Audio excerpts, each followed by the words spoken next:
Want to expand the reach of your content? Start a podcast. Feature industry experts on your show and leverage the influence and reach of your guests to grow your brand. Learn more at sweetfishmedia.com. You're listening to B2B Growth, a daily podcast for B2B leaders. We've interviewed names you've probably heard before, like Gary Vaynerchuk and Simon Sinek, but you've probably never heard from the majority of our guests. That's because the bulk of our interviews aren't with professional speakers and authors.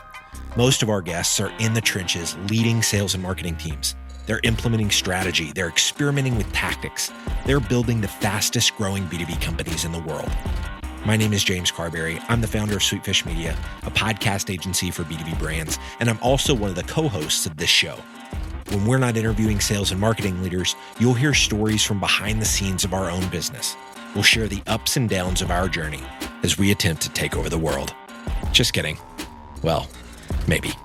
Let's get into the show.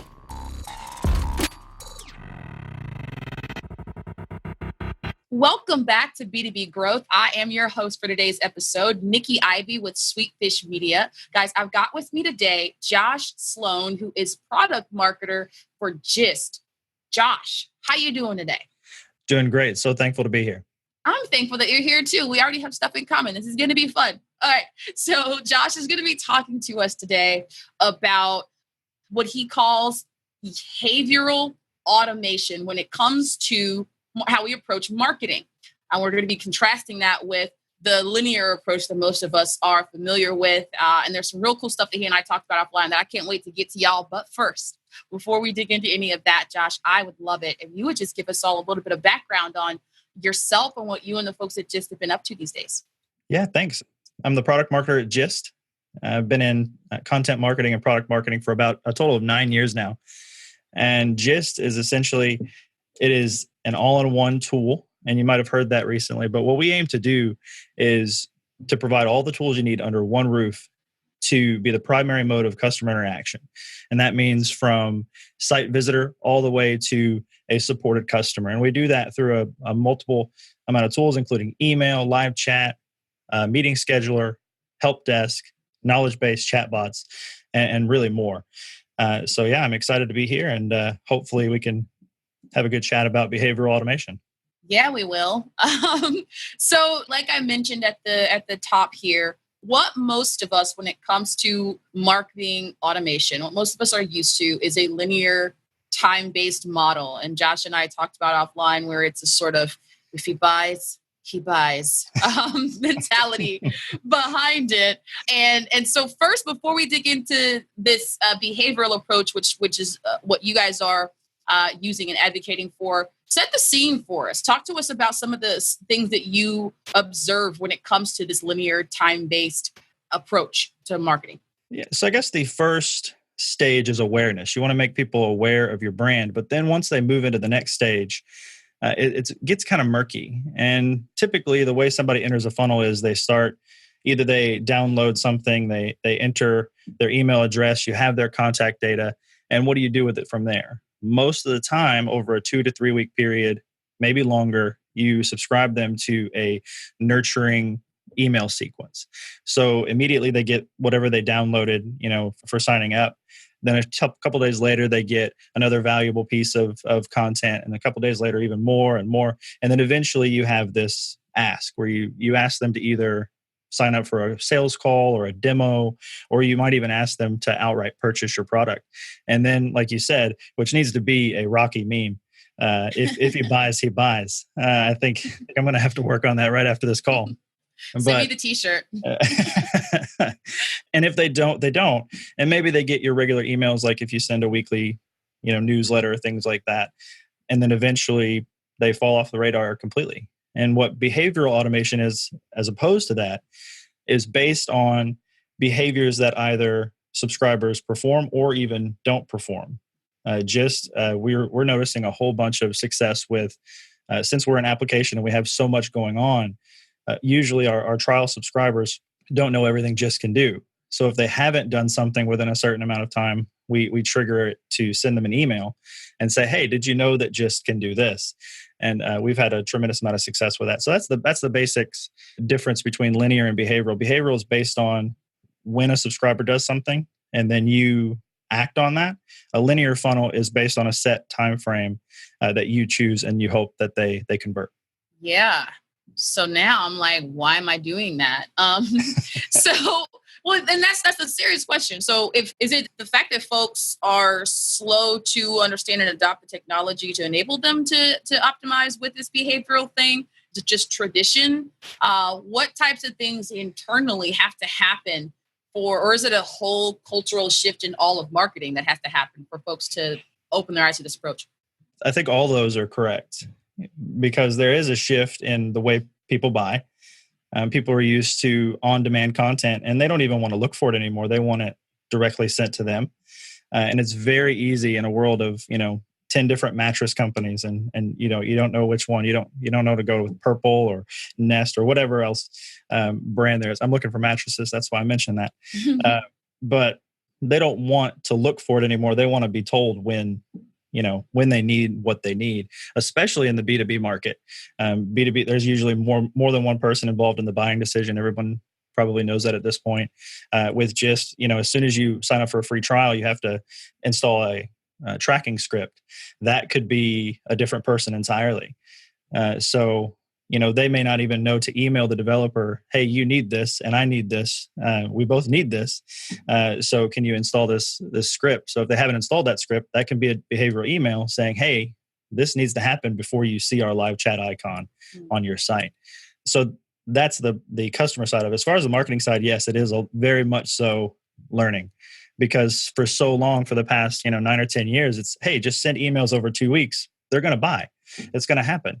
Now it's with flooded inboxes. Email is still very important, but inboxes and different tabs are it just gets so convoluted that it's really, you have to be targeted. It has to be based on something specific. It can't be just 3 days ago we talked to you and we want to talk to you again. Yeah, that 3 days that hit a little close to home. I felt that in my heart. Remember that time I had called you and you said that you were going to call me back? Well, this is me contacting you again. Hello. No. So yes, what I like we talked about before. I love that it's triggered this idea of being things that folks don't do being a trigger. That I think is the biggest miss when it comes to this linear form of marketing that most of us are used to, because you're absolutely right. It depends on what they will do. And then sort of, gets salty in the fields and it's like, fine, I didn't want to sell to you anyway. And lets them fall off the radar if they don't do things versus, being like, hey, maybe you got a little dizzy. Here's this thing that could, so all the other disciplines that this spills into. I mean, right, of course, we're talking about this in terms of optimizing marketing, but this is, a fix for account management. This is a fix for customer success.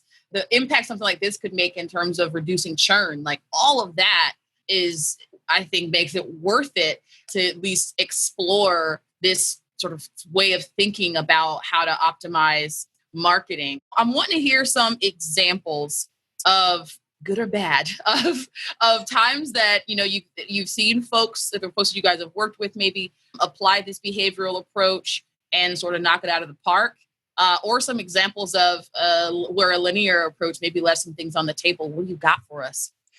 Well, actually, just last week we calculated the numbers, and we've been completely overhauling our own onboarding process, really implementing this behavioral system.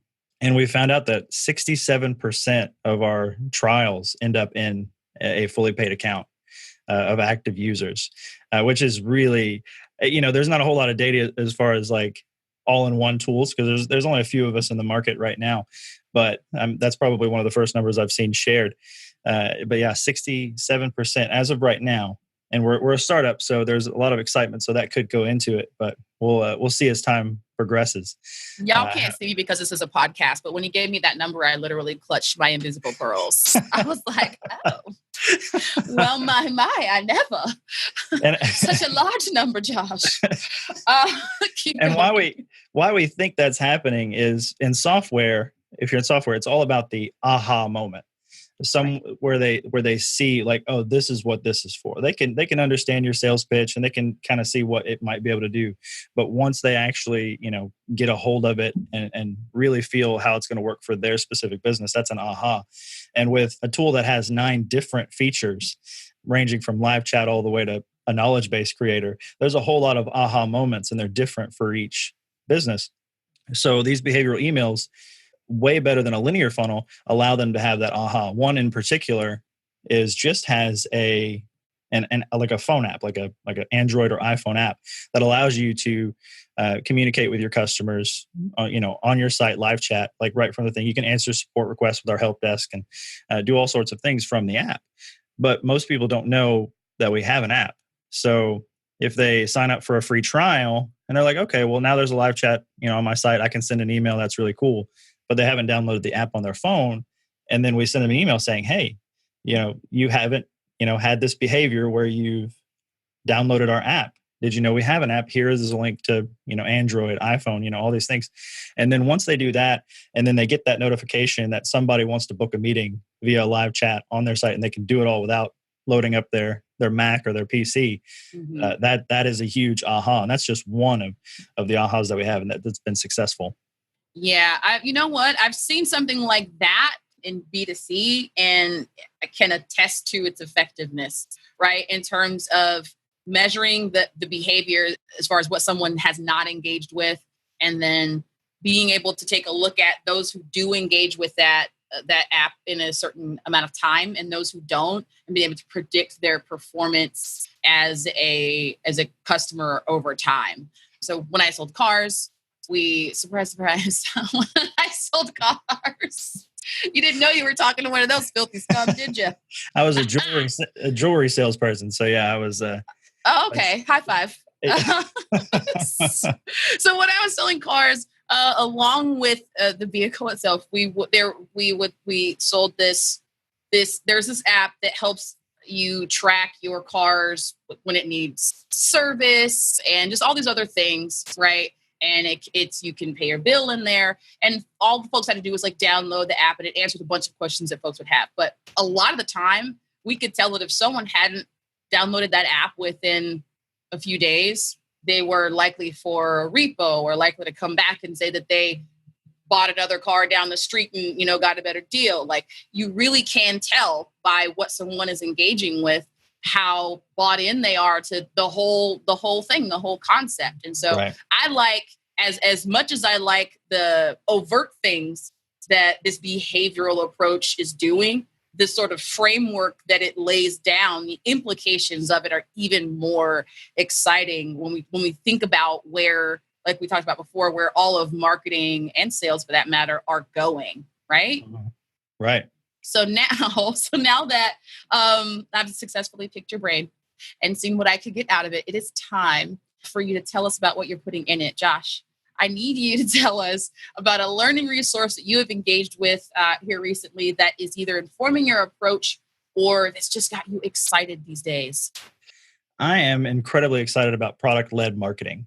The concept that creating something that is going to be sold can actually also be used to fuel your growth is incredible. Because as marketers, we, a lot of times we think that we have to create content, create material, and we do. But then the content that's around how something works is different, right? We consider that a different tier. Like, so that your front end content may be, 10 marketing strategies that you can implement in your business today and get results. And then the next tier is, how can you use our product to do those things? And that we consider that next level. But now, my tutorial videos on Gist are marketing, because people are able to see it and the concept of product-led marketing is incredibly exciting. Not because I'm lazy and it takes a step out of the process, but because it generates excitement about what's next in your company. Like we allow the users to, and we get a ton of feedback at ideas.getgist.com as far as what features Gist should do next. And a lot of our, roadmap comes from those ideas.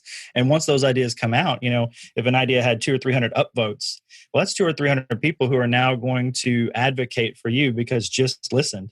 And now that thing is live. And product-led marketing it's a new concept but it is fascinating to me.